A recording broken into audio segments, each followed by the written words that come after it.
equals does your device need fixing? We offer a free diagnosis. We pick up and deliver right to your door, no calls or travel needed.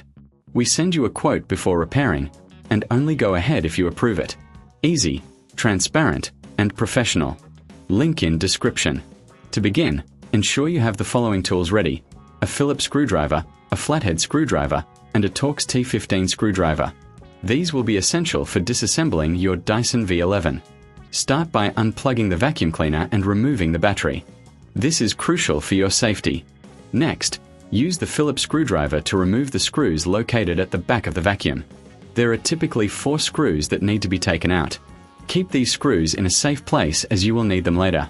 Once the screws are removed, gently pull the back cover off. You may need to use the flathead screwdriver to pry it open if it's stuck.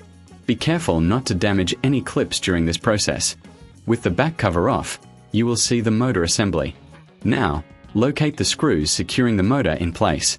These are usually Torx screws, so grab your Torx T15 screwdriver. Remove these screws carefully, ensuring you don't drop them inside the vacuum. If you're unsure about the process, remember we offer a quote before repair, so you can make an informed decision.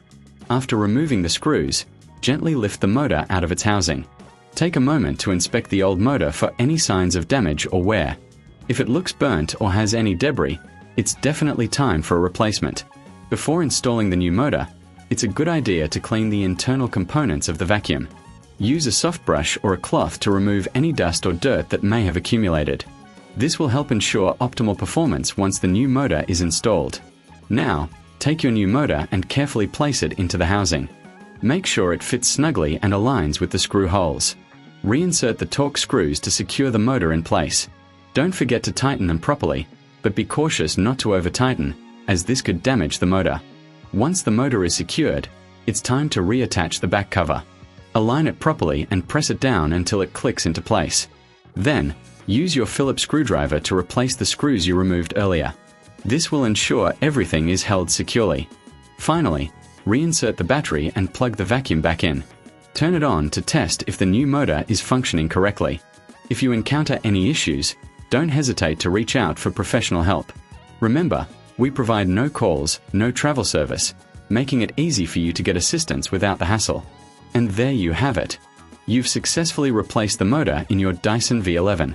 If you feel this task is too challenging, keep in mind that we offer professional diagnosis without obligation, along with convenient pickup and delivery at your home. This way, you can have your vacuum repaired without any stress. Does your device need fixing? We offer a free diagnosis. We pick up and deliver right to your door, no calls or travel needed. We send you a quote before repairing, and only go ahead if you approve it. Easy, transparent, and professional. Link in description.